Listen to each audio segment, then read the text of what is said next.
جس ماں کے دل کے اندر اللہ کی ذات پر یقین پختہ ہوتا ہے، پختہ یقین رکھنے والی ماں، جس کے قلب پر اللہ تعالیٰ کی توحید راسخ ہے کہ ساری قوتیں، سارے اختیارات اس اللہ کا حق ہے اور اسی کے پاس ہے،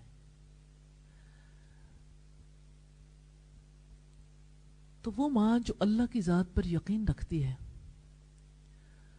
وہ اپنی زندگی میں کوئی کام، خواہ اس کی زبان کا کام ہو یا اس کے دل کا ہو یا اس کی آنکھ کا ہو یا اس کے کانوں کا ہو، کہیں سے بھی وہ ایسا کوئی کام نہیں کرنا چاہتی جس کی وجہ سے اس کا قلب و ذہن امپیورٹیز کا شکار ہو جائے. لہذا وہ کوئی بری بات سننا نہیں چاہتی کہ اس بات کو سننے کی وجہ سے اس کے دل پہ اثر ہو سکتا ہے. پریگنینسی میں اس کا رویہ اور بھی زیادہ کانشیس ہو جاتا ہے اپنے مستقبل کے لیے. ہاں، ہمارے بچے ہمارا مستقبل ہیں. نسلیں جو ابھی وجود میں نہیں آئیں، ان نسلوں سے ہم جب امید باندھ لیتے ہیں کہ ان کی وجہ سے جہانوں میں رب کا پیغام پہنچے گا اور اللہ کا کلمہ بلند ہوگا، تو اس کی وجہ سے ماں باپ پھر اہم کردار ادا کرنا چاہتے ہیں. تو اس بچے کی وجہ سے جو ابھی ماں کے پیٹ میں آیا، ماں اور زیادہ کانشیس ہے. اگر کچھ سن لیا تو بیبی پہ اثر پڑے گا. میری بیٹی ابھی میں تھی، ایک دفعہ ایسا مجھے گائنیکولوجسٹ نے کہا کہ آپ سننا چاہو گے کہ آپ کی پیٹ میں جو بچہ ہے وہ ارد گرد کی آوازوں سے کتنا متاثر ہوتا ہے. تو میں نے ان سے کہا کہ ہاں، میں ضرور چاہوں گی کہ آپ مجھے دکھاؤ. تو ہاسپٹل میں باہر کی آوازیں بہت آ رہی تھیں. اتنی دیر میں ایک ہارن بجا اور اسکرین پہ ہارٹ بیٹ جو ہے وہ واضح طور پر نظر آنے لگی کہ ایک دم جیسے دل ڈر جاتا ہے نا اور ہارٹ بیٹ تیز ہو جاتی ہے. ریلی انسان اپنی آنکھوں سے دیکھتا ہے تو اس کا یقین کتنا بڑھتا ہے. ایک آواز سن کے ماں کے پیٹ کے اندر کا بچہ متاثر ہوتا ہے. اگر اس بات پر یقین آ جائے تو کوئی ماں برا نہ سنے، کبھی غیبت نہ سنے، کبھی کسی کی چغلی نہ سنے، کبھی بے حیائی برائی کی باتیں نہ سنے، کبھی وہ میوزک نہ سنے. ہر وہ چیز جس کو سن کر انسان کا قلب متاثر ہوتا ہے، یہ تو سب چیزیں آپ کو معلوم ہی ہیں الحمدللہ. پھر آپ دیکھیں کہ جو کچھ ہم آنکھوں سے دیکھتے ہیں اس کی تصویر ہمارے دل پر رہ جاتی ہے، صرف پڑتی نہیں ہے، وہ اندر محفوظ ہو جاتی ہے. اس معاملے کو آپ اپنے موبائل سے بھی تجربہ کرتے رہتے ہوں گے. آپ ساری چیزیں ڈیلیٹ کر دیں لیکن وہ تصاویر جو آپ نے مدتوں پہلے ڈیلیٹ کر دی تھیں اچانک پاپ اپ ہو جاتی ہیں، آپ کے سامنے آ جاتی ہیں، کیونکہ کئی چیزوں کے ساتھ چیزیں سنک ہوئی بھی ہوتی ہیں. تو آپ دیکھیں، ہم جب کچھ سنتے ہیں، ہم جب کچھ دیکھتے ہیں تو پھر ہمارا اختیار ختم ہو جاتا ہے. ہمارے دل کے اندر جب اس کی تصویر بن جاتی ہے تو وہ صرف ہمارے دل پہ نہیں بنتی، آنے والے بچے کے دل پہ بھی بنتی ہے. سوچیں، ایک عمل ایک بندے کو متاثر نہیں کر رہا، آنے والے کو بھی متاثر کر رہا. پھر آپ دیکھیں کہ جو کچھ سوچوں کے اثرات کو تو آج سائنٹسٹ بھی تسلیم کرتے ہیں کہ اگر ماں جو ہے وہ غمگین رہے گی، ماں برا سوچے گی، پازیٹیولی نہیں سوچے گی، تو اس کے بچے کے اوپر اس کے اثرات مرتب ہوں گے. تو آپ یوں سمجھ لیں کہ اس پریگنینسی کے دوران اسے اور زیادہ احتیاط کرنی ہے، سوچنے سمجھنے میں، بولنے میں، دیکھنے میں، سننے میں. اور جہاں ایک طرف بلاک لگ رہے ہیں تو دوسری طرف کچھ اوپننگز بھی تو ہونی چاہیے نا جہاں سے روشنی آئے. پھر آپ دیکھیں کہ ماں کا نیکی کی مجالس میں شرکت کرنا اللہ کے کلام کی تلاوت کرنا، اس تلاوت کو سننا اسے کتنا نفع دے سکتا ہے. اللہ کا ذکر، اللہ سے دعائیں، اور اس آنے والے بچے کے لیے دعائیں بھی، اللہ تعالیٰ کی رحمت ہو جاتی. پھر ایسے لوگوں کی زندگیوں کے واقعات بہت زیادہ ہیلپ فل ہوتے ہیں جنہوں نے اس زمانے میں اللہ تعالیٰ کی نظروں میں مقام بنانے کے لیے زندگی بسر کی، جو اللہ کی رضا کے لیے جیے، جنہوں نے زندگی میں بڑی مشکلات برداشت کی لیکن وہ چڑھائی چڑھ گئے جو مشکل چڑھائی تھی، تو انہوں نے وہ سفر اللہ کے لیے عبور کر لیا. کیونکہ ماں جب ایسے لوگوں کی زندگیوں کو پڑھے گی تو اپنے بچے کے بارے میں اچھے ڈیسیژن کرے گی، اور بچے کے بارے میں جب ماں اور باپ دونوں ڈیسیژن کر لیتے ہیں اور اللہ سے دعائیں کرتے ہیں تو وہ اس کے لیے ایفرٹ بھی شروع کر دیتے ہیں. دیکھیں بچہ آج ماں کے پیٹ میں ہوتا ہے، دنیا میں کتنے ہی مقامات ایسے ہیں جہاں سکولز کے اندر رجسٹریشن پیدائش سے پہلے ہوتی ہے. تو جب پیدائش سے پہلے دنیا کے کسی سکول میں رجسٹریشن کروا رہے ہیں تو کیا ماں باپ کو نہیں سوچنا چاہیے کہ اللہ رب العزت کا تعلق کس جگہ پہ جا کے جڑے گا، میں اس جگہ تک پہنچانے کے لیے کس طرح سے زندگی میں ایفرٹ کروں گی. میں اس سلسلے میں اس ماں کا واقعہ بھی آپ کے سامنے رکھنا چاہتی ہوں جس کی پریگنینسی کے دوران اس کے شوہر فروخ جن کا نام تھا، وہ یعنی جہاد کے کسی سفر کے لیے نکلے تو پھر طویل عرصے تک واپس نہیں آ سکے. پیچھے ہی بچہ پیدا ہوا، پھر وہ بچہ جو ہے بڑھتا رہا. ماں نے اپنی ذمہ داری محسوس کی. فروخ نے جاتے ہوئے اپنی بیوی کو کافی بڑی مقدار میں درہم دیے تھے، شاید 40,000 درہم دیے تھے یا 30,000 درہم دیے کہ اسے سنبھال کے رکھنا. پھر جب فروخ چلے گئے اور ایک طویل عرصہ تھا جو اس کے پیچھے گزارنا تھا، تو اس خاتون نے سوچا کہ میں یہ روپیہ، یہ درہم اپنے بچے کی تعلیم کے لیے لگاؤں گی. وہ اپنے بچے کو اعلیٰ تعلیم دلواتی رہی. ایک وقت آیا کہ وہ وقت کے بڑے بڑے علماء میں شامل ہو گئے. 27 برس کے بعد فروخ اپنے گھر پہ آئے تو اسے کوئی نہیں پہچانتا تھا. اس نے دروازہ کھٹکھٹایا تو ایک نوجوان نے آ کر دروازہ کھولا. تو اس نے کہا کہ تم اس جگہ پہ کیسے ہو؟ نوجوان نے کہا گھر میرا ہے اور مجھ سے آ کے آپ جھگڑا کرتے ہو. فروخ نے کہا، اس کے دل میں خیال آیا کہ شاید میری بیوی نے میرے پیچھے کسی اور جگہ تعلق قائم کر لیا. غصے اور یعنی انتقام کے جذبے سے انہوں نے اپنے بیٹے کو مارنا شروع کر دیا. پھر لوگ جب بیچ میں آئے، انہوں نے صلح صفائی کروانی چاہیے، تو فروخ جو ہے وہ فارغ ہوئے اور گھر کے اندر چلے گئے. گھر کے اندر گئے تو انہوں نے اپنی بیوی سے بات چیت کے بعد پوچھا وہ میرے درہم کہاں ہیں؟ تو ان کی بیوی نے کہا کہ آپ ذرا آرام کر لیجئے تو میں پھر آپ کو بتاتی ہوں کہ وہ کہاں ہے.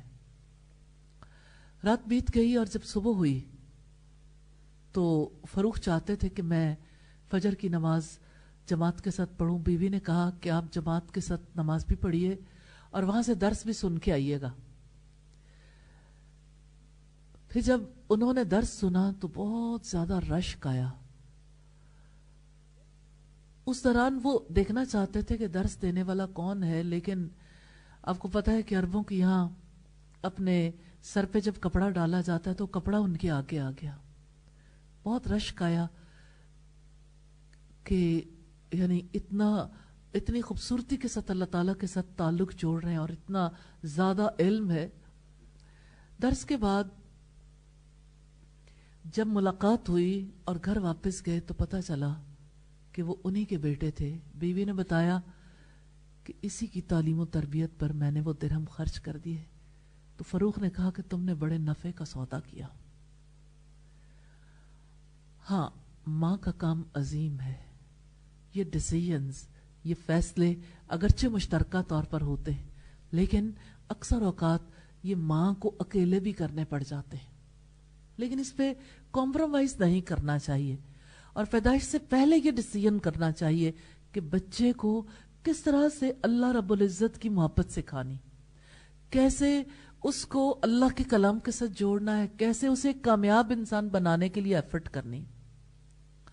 تو جب ماں ابتدا سے کوشش کرتی ہے تو پھر پیدائش کے بعد اس کی کچھ ذمہ داریاں ہیں جن کو وہ ادا کرتی ہے۔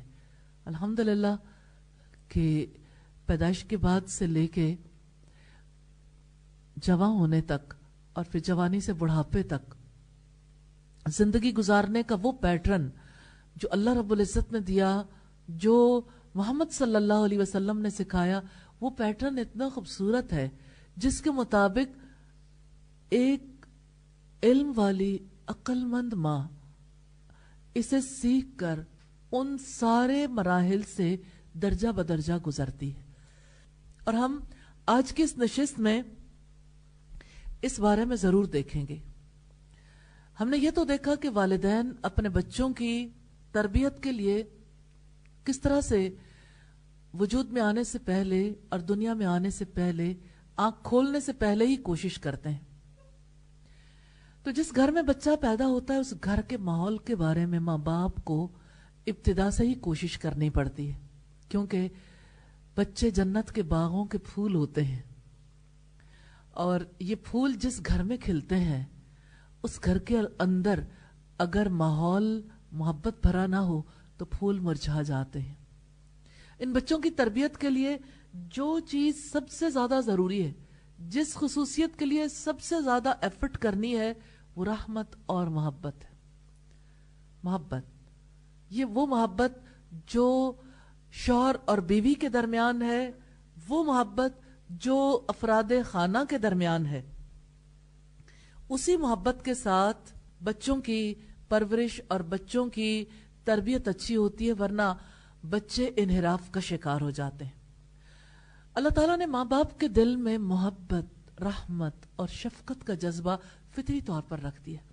ماں باپ کو اس محبت کے لیے گائیڈ نہیں کرنا پڑتا کہ آپ بچے سے ایسے محبت کر سکتے ہیں، فلاں وقت میں آپ کی محبت بڑھے گی۔ آپ نوٹ کرتے ہیں کہ بچہ ہنسے تو ماں باپ کی محبت بڑھتی ہے، بچے کو اٹھا لیں تو محبت بڑھتی ہے، سینے سے لگا لیں تو اور بڑھتی ہے، لیکن اس کے لیے کسی کو گائیڈ کرنے کی ضرورت نہیں ہے۔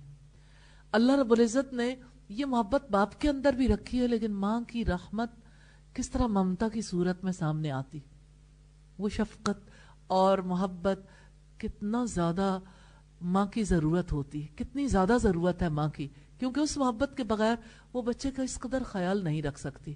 اس لیے اللہ رب العزت نے اس کے لیے تکلیف نہیں دی، اس کے لیے اللہ رب العزت نے وہ رحمت اور محبت تو ودیعت کر دی نا، اندر ڈال دی، لیکن ارد گرد کے ماحول میں اگر ماں اور باپ کے درمیان وہ محبت نہ ہو، اگر وہ محبت اہل خاندان کے درمیان نہ ہو تو بچہ متاثر ہوتا۔ ماں اور باپ کے درمیان وہ محبت، یعنی شوہر بیوی کے درمیان جو محبت ہے وہ فطری نہیں ہوتی، وہ محبت اللہ تعالیٰ دیتے ہیں، جیسے کہ سورہ الفرقان سے ہمیں پتہ چلتا ہے ربنا ہب لنا من ازواجنا، ہب کا جو لفظ ہے نا وہب سے ہے، اے ہمارے رب ہمیں عطا کر دیجئے، یعنی آپ ہمارے دلوں کے اندر ڈال دیجئے، اور ہماری بیویوں کو اور ہماری اولاد کو ہماری آنکھوں کی ٹھنڈک بنا دیجئے۔ یہ دعا عورت بھی کرے گی، مرد بھی کرے گا، کیونکہ یہ دعا جو ہے یہ ثابت کرتی ہے کہ یہ محبت نہ عورت کا اختیار ہے نہ مرد کا اختیار ہے۔ اس محبت کے لیے دعائیں کرنے والے کوششیں ضرور کریں گے، باہمی تعلقات کی خوشگواریت کے لیے اور باہمی تعلقات کے آسان انداز میں چلانے کے لیے۔ جو جذبہ اولاد کی تربیت میں سب سے زیادہ معاون ہے وہ محبت، شفقت اور رحمت کا ہے۔ نبی صلی اللہ علیہ وسلم نے عرب عورتوں کو یہ خوشخبری سنائی تھی کہ اونٹوں پر بیٹھنے والیاں اپنے بچوں کے حق میں سب سے زیادہ شفیق اور رحیم ہوتی ہیں، یعنی عرب عورتیں۔ عرب عورتیں اپنے بچوں سے بہت محبت کرتی ہیں، لیکن بچوں کو سب سے زیادہ اللہ تعالیٰ کے ساتھ جوڑنے کی کوشش بھی کرتی ہیں۔ رب العزت نے فرمایا المال والبنون، مال اور بیٹے دنیا کی زندگی کی زینت ہے.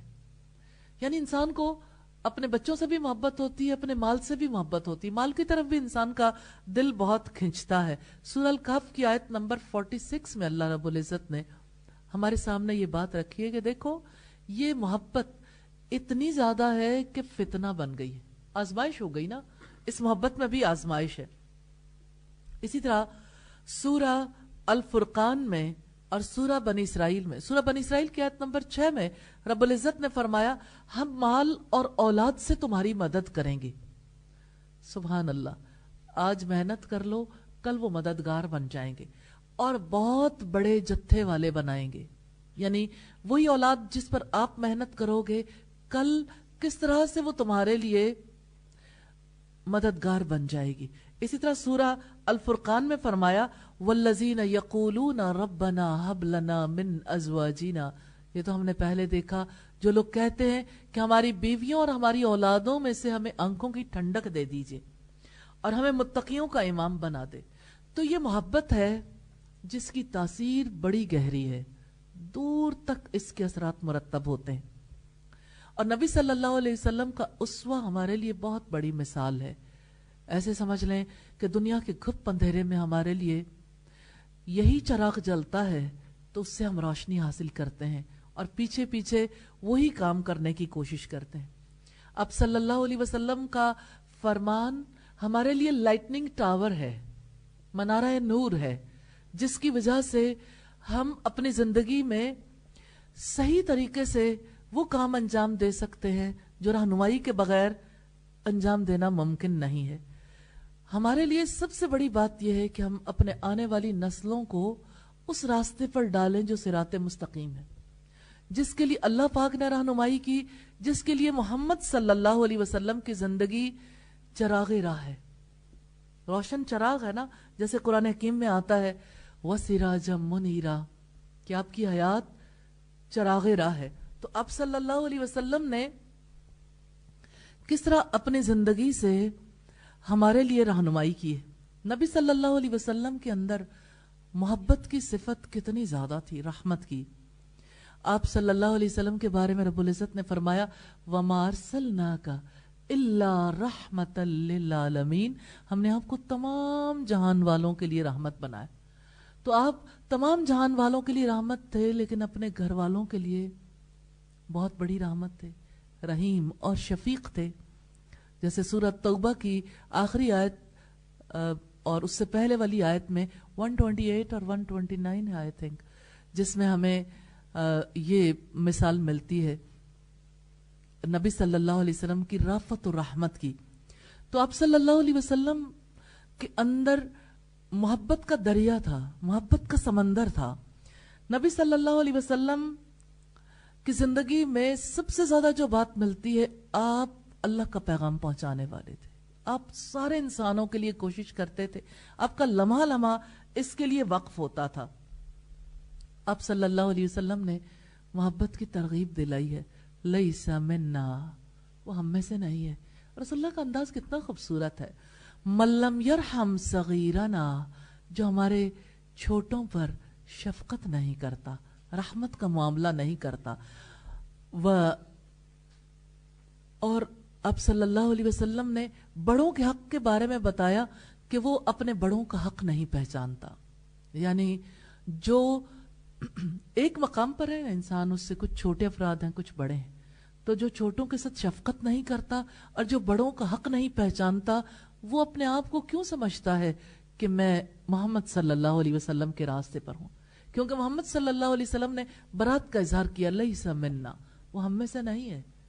تو مسلمانوں کی کتنی بڑی خصوصیت ہے شفقت, رحمت. جیسے سورہ الفتح کی آیت نمبر 29 میں محمد صلی اللہ علیہ وسلم اور ان کے ساتھیوں کی مثال رب العزت نے دی ہے. اب صلی اللہ علیہ وسلم کے بارے میں فرمایا اشداء علی الکفار رحماء بینہم, کافروں کے لیے وہ شدید ہیں اور آپس میں رحیم اور شفیق. جانتے ہیں آپ, رحمت بے غرض بے لوث محبت کو کہتے ہیں, جس میں کوئی غرض شامل نہیں ہوتی, جس میں انسان توقع نہیں رکھتا. تو آپ صلی اللہ علیہ وسلم نے کس طرح سے، ابو داؤد اور ترمذی میں ہمیں یہ روایت ملتی ہے عمر بن شعیب کی روایت سے کہ آپ نے رحمت اور شفقت کے بارے میں ترغیب دلائی ہے۔ ایک شخص اپنے بچے کو لے کر نبی صلی اللہ علیہ وسلم کے پاس آیا، بچے کو اپنے ساتھ چمٹانے لگا، جیسے سینے سے کوئی لگا لیتا ہے ایسے اس نے لگایا۔ آپ نے اس سے پوچھا کیا تم اس پر رحم کرتے ہو؟ کیا تم اس پر رحم کرتے ہو؟ اس نے کہا جی ہاں۔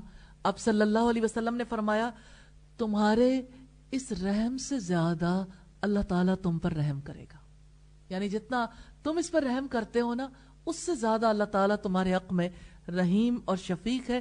آپ نے فرمایا وہ ارحم الراحمین ہے، سب رحم کرنے والوں سے زیادہ رحم کرنے والا۔ یہ روایت الادب المفرد کی ہے حضرت ابو ہریرہ کی روایت سے۔ اسی طرح آپ صلی اللہ علیہ وسلم نے ایک بار حضرت حسن رضی اللہ تعالیٰ عنہ اور حضرت حسین رضی اللہ تعالیٰ عنہ کا بوسہ لیا۔ آپ نے انہیں چوم لیا تو اقرا بن حابس بیٹھے ہوئے تھے،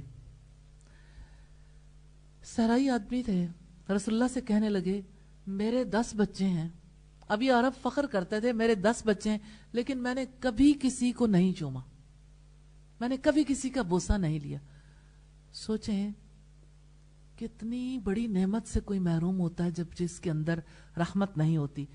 آپ نے اس کی طرف یوں دیکھا اور آپ نے فرمایا من لا یرحم لا یرحم، جو رحم نہیں کرتا اس پر رحم نہیں کیا جاتا۔ آپ رسول اللہ کی ان حدیث کو یاد کر لیجئے، من لا یرحم لا یرحم، کتنی خوبصورت بات ہے نا، اور کتنے کم الفاظ ہیں۔ جو رحم نہیں کرتا اس پر رحم نہیں کیا جائے گا۔ یہ بھی الادب المفرد کی روایت ہے سیدنا ابو ہریرہ کی روایت سے۔ نبی صلی اللہ علیہ وسلم اپنی نواسی امامہ بنت ابو العاص کو کندھے پر بٹھائے ہوئے تھے، اسی حال میں نماز کے لیے کھڑے ہوئے، رکوع کیا، سجدہ کیا۔ جب رکوع اور سجدہ کرتے تو بچی کو بٹھا دیتے، اور جب کھڑے ہوتے تو بچی کو گود میں اٹھا لیتے اور پھر کبھی کندھے پر بٹھا لیتے۔ سوچیں رسول اللہ نماز پڑھ رہے ہیں اور بچی کو یہاں بٹھائے، یہ کیسا منظر ہے کہ بچی کندھے پہ بیٹھی ہے اور آپ اللہ کے آگے ہاتھ باندھ کے کھڑے ہیں۔ یہ رسول اللہ کی رحمت و شفقت ہے مجسم حالت میں۔ آپ ایک دفعہ حضرت حسن اور حضرت حسین کو آپ نے دیکھا، اس وقت آپ خطبہ دے رہے تھے، 2 بہت ہی پیارے بچے ریڈ کلر کے جبے پہنے ہوئے، لانگ ڈریس، ماں نے نہلا دھلا کے خوشبو لگا کے نانا کے پاس بھیجا ہے، اور وہ گرتے پڑتے چلے آ رہے ہیں، چھوٹے چھوٹے حضرت حسن اور حضرت حسین۔ رسول اللہ نے جب انہیں دیکھا تو آپ رہ نہیں سکے، ممبر سے نیچے اترے اور جا کے دونوں بچوں کو سینے سے لگا لیا۔ پھر آپ واپس آئے اور آپ نے فرمایا اللہ تعالیٰ نے سچ کہا ہے، اولاد فتنہ ہوتی ہے۔ میں نے جب انہیں دیکھا کہ یہ کہیں گر نہ جائیں، مجھے خطرہ ہوا کہ یہ گر جائیں گے، تو میں رہ نہیں سکا، میں نے خطبہ چھوڑا اور ان کو گود میں اٹھا کر لے آیا ہوں۔ یعنی لوگوں کے سامنے بھی جسٹیفائی کیا، لیکن لوگوں کو بھی سکھا دیا۔ کیا چیز سکھائی تھی رسول اللہ صلی اللہ علیہ وسلم نے؟ بچوں کے ساتھ شفقت اور محبت۔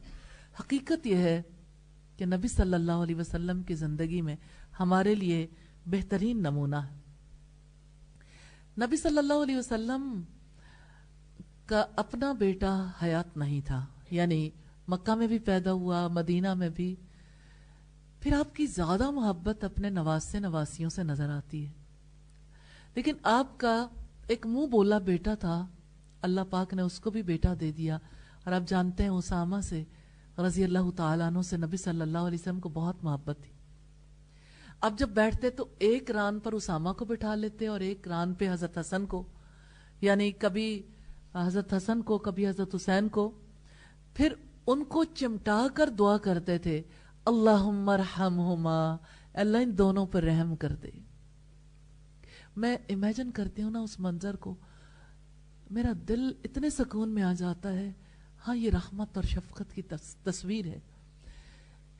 ایک رحمت وہ ہے جو اپنے دل کے اندر ہے، اور اس دل کی رحمت کی وجہ سے اللہ سے دعا ہے یا اللہ ان پر رحم کر دے، اللہم ارحمہا، کہ اللہ آپ کے الفاظ یہ تھے کہ اللہ میں ان دونوں پر رحمت اور شفقت کرتا ہوں، آپ بھی ان پر شفقت فرمائیے.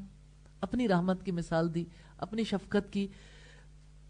فَإِنِّي أَرْحَمُهُمَا، کہ میں ان دونوں کے ساتھ شفقت کا معاملہ کرتا ہوں، رحمت کا.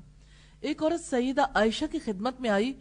حضرت عائشہ نے 3 کھجوریں دی تھیں اور ایک کھجور عورت نے اپنے پاس رکھ لی اور 2 کھجوریں ان بچوں کو دے دی. کھجور کھا کر آپ کو پتا ہے بچے جب یہ جانتے ہو نا بھوکے بھی ہیں اور یہ جانتے ہو ماں کے پاس ابھی کچھ ہے تو ان کی نظریں سوالیہ بن جاتی ہیں. تو وہ بھی سوالیہ نظروں سے ماں کی طرف دیکھنے لگی. ماں نے اپنے حصے کی کھجور کے 2 ٹکڑے کیے اور دونوں بچوں کو دے دیے. نبی صلی اللہ علیہ وسلم کو حضرت عائشہ نے یہ واقعہ سنایا. آپ نے فرمایا تمہیں کیوں تعجب ہے کہ ایک ماں اتنی شفقت کرتی ہے. بچوں پر شفقت کے سبب اللہ نے اس ماں پر رحم فرمایا. یعنی وہ ماں بچوں سے محبت کرنے والی ہے تو اللہ نے اسے اور رحمت دے دی کہ وہ اور زیادہ اپنے بچوں پر مہربان ہے اور اللہ بھی مہربان ہوتا ہے. اور کتنی پیاری بات ہے جو اللہ تعالیٰ نے فرمائی اور نبی صلی اللہ علیہ وسلم نے ان الفاظ میں ہمارے سامنے رکھی. الراحمون یرحمہم الرحمن، رحم کرنے والوں پر رحمان رحم کرتا ہے. ارحموا من فی الارض، رحم کرو جو زمین پر ہے، آسمان والا تم پر رحم کرے گا. اور حالی نے اسے شعری زبان دی، کرو مہربانی تم اہل زمین پر، خدا مہربان ہوگا عرش بری پر. لیکن آپ یہ دیکھیے کہ اس میں کتنی بڑی لاجک ہے کہ آپ رحم کرو گے اللہ آپ پر رحم کرے گا، رحمت اور بڑھ جاتی ہے نا الحمدللہ. ورنہ آپ دیکھیں کہ دریا بھی خالی ہو جاتے ہیں، کنویں بھی خالی ہو جاتے ہیں، چاہے وہ تیل کے ہی ہوں پانی کے ہوں، خالی ہو جاتے ہیں نا. تو رحمت ایسی چیز ہے جس کے بارے میں انسان کو جب یہ پتا چلتا ہے نا کہ اور رحمت ہوگی اللہ تعالیٰ کی جانب سے تو انسان رحمت بانٹنا شروع کر دیتا، ہر ایک پہ رحم کرنا شروع کر دیتا. تو نبی صلی اللہ علیہ وسلم نے فرمایا ارحموا من فی الارض، رحم کرو جو زمین پر ہے، آسمان والا تم پر رحم کرے گا. بہت پیاری بات. تو یہ رحمت و شفقت ہے جو بیسک کوالٹی ہے پیرنٹس کی، جس کے ساتھ وہ بچوں کے ساتھ بھی معاملہ کریں گے لیکن آپس میں ایک دوسرے کے ساتھ بھی رحمت و شفقت کا معاملہ کریں گے. نبی صلی اللہ علیہ وسلم اپنی بیٹیوں سے بہت محبت کرتے تھے. آپ کی ایک بیٹی کا بچہ جان کنی کے عالم میں ایسے عالم میں پہنچ گیا تھا جہاں نہ اس کی جان نکل رہی تھی اور نہ ہی وہ جان بچ رہی تھی. جان کنی کا عالم ایسا ہی ہوتا ہے نا. آپ کے پاس خبر آئی تو آپ نے فرمایا میری بیٹی سے کہنا کہ اللہ نے جو لے لیا اور جو دے دیا سب اسی کا ہے، اس کے پاس ہر چیز کا ایک وقت مقرر ہے، لہٰذا وہ صبر کرے اور اللہ سے ثواب کی امید رکھے. نبی صلی اللہ علیہ وسلم اس تلقین کے بغیر نہیں رہتے تھے کہ آپ جو کام بھی کرو اللہ کے لیے کرو اور اس پر اللہ سے ثواب کی امید بھی رکھو، یعنی اللہ مجھے جزا دے گا. صاحبزادی نے آپ صلی اللہ علیہ وسلم کی تشریف آوری کے لیے اصرار کیا، بار بار کہا کہ آپ خود آ جائیے. ظاہر ہے کہ ماں تو دنیا سے جا چکی تھی، اب باپ کے علاوہ تو کوئی نہیں تھا. آپ صلی اللہ علیہ وسلم اپنے کچھ صحابہ کے ساتھ تشریف لے گئے، بچے کو گود میں لے لیا. بے اختیار رسول اللہ کی آنکھوں سے آنسو رواں ہو گئے. حضرت سعد نے کہا اللہ کے رسول یہ کیا ہے؟ کیونکہ عرب آنسو بہانے کو مردانگی کے خلاف سمجھتے تھے. آپ نے فرمایا ہذہ رحمتن، یہ رحمت ہے، یعنی یہ بے لوث محبت ہے جسے اللہ تعالیٰ نے اپنے بندوں کے دلوں میں پیدا فرمایا. سبحان اللہ. یعنی میری آنکھ کا جو آنسو نکلتا ہے یہ دراصل اللہ کی رحمت کی وجہ سے نکلتا ہے. لیکن آپ کی فکر کتنی پیور تھی، آپ کا ایک ایک لفظ کتنا قیمتی تھا اور کس قدر زیادہ آپ صلی اللہ علیہ وسلم اس لفظ کی وجہ سے لوگوں کے ذہن کی گرہیں کھولتے تھے. اللہ کے رسول یہ کیا ہے؟ اگر آپ سے کوئی پوچھے آپ کیوں رو رہے ہیں تو آپ کیا جواب دیں گے؟ یوں ہی بس وہ تھوڑا دل بھر آیا تھا. رسول اللہ نے کیا جواب دیا؟ یہ رحمت ہے جسے اب اتنی بات بھی نہیں چھوڑی. آئی کہاں سے؟ جسے اللہ نے اپنے بندے کے دل میں رکھ دیا. یہ بھی پتا چل گیا کہ کوئی خود سے رحیم نہیں ہوتا, انسان کا اپنا اختیار نہیں. کسی کے دل میں اگر محبت کا جذبہ ہو نا, وہ سارا وقت کہتا رہتا ہے کہ اچھا مجھے ہر کوئی بہت پیارا لگتا ہے, بس میرے دل میں محبت بہت ہے, میں بہت محبت کرتی ہوں. کہیں بھی رب کا تذکرہ ہی نہیں آتا. نبی صلی اللہ علیہ وسلم کی گفتگو میں کہیں امپیورٹی نہیں ہوتی. آپ صلی اللہ علیہ وسلم کی احادیث اسی وجہ سے زیادہ قیمتی. آپ کی دعائیں, آپ کا ذکر, آپ کا تذکرہ کرنا, آپ کا سمجھانا, آپ کی نصیحتیں, آپ کی وصیتیں, سب قیمتی خزانہ ہے, آپ کا ورثہ ہے. اس ورثے کے لیے ارادہ ضرور کریں کہ انشاءاللہ وہ ورثہ حاصل کرنا, کیونکہ اس میں آپ کی زندگی کے لیے وہ رہنمائی ہے جو کسی اور سے نہیں مل سکتی, کیونکہ آپ کے ذہن کی گرہیں کھلیں گی اسی سے انشاءاللہ. وآخر دعوانا ان الحمد للہ رب العالمین. سبحانک اللہم وبحمدک نشہد ان لا الہ الا انت نستغفرک ونتوب الیک. السلام علیکم ورحمۃ اللہ وبرکاتہ. اللہ وبرکاتہ. اللہ وبرکاتہ. اللہ وبرکاتہ. اللہ وبرکاتہ.